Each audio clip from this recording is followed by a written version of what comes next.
Back to the unfolding situation now in the Middle East, where there have been reports, as we have been reporting this afternoon, Israel has carried out a strike in Iran. It now seems that it was 2 drones, and it's been reported in the last few moments that the US was warned this was coming.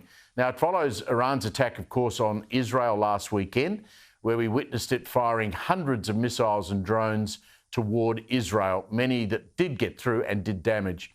Let's break this down with Ran Porat, who is an affiliate research associate at the Australian Centre for Jewish Civilisation at Monash University. He joins us on the line. Ran, how on edge should the world be over what's happened today? Not at all.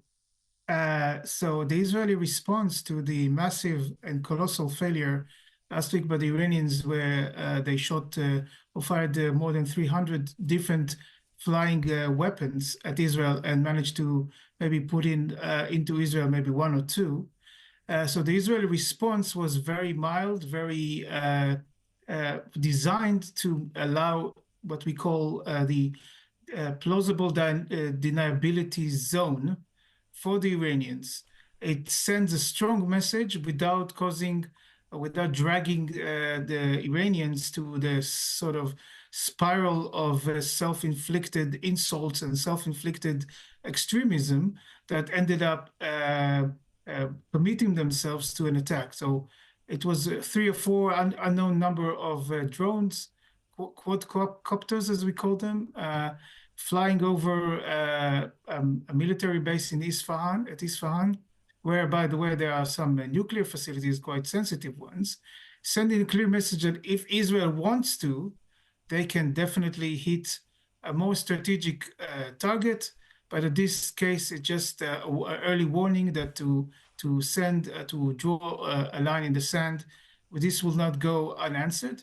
And just between you and me, I think it's not the end of the Israeli response. There will be other responses which we'll not learn about, will not be public, but the Ayatollahs will understand very clearly that they come from Israel.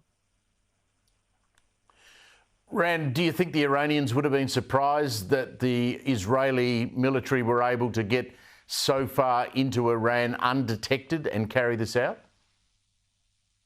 No, because Israel has done it more than once in the past, in some cases in a sci-fi manner. The elimination of top nuclear scientist Mohsen Fakhrizadeh a few years ago with some sort of satellite-controlled weapon on the ground. The attacks on, for instance, a nuclear facility in a place called Karaj, where parts of centrifuges were made in 2021, were all conducted from Iranian soil. And that's exactly what happened here. Imagine, for example, let's say North Korea, Kim Jong-un wakes up in the morning, looks out and sees 4 US drones at his face. This is what happened here.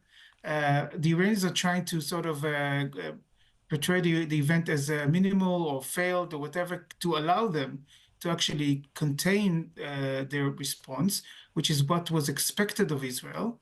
But at the same time, it's a very strong message and very clear one.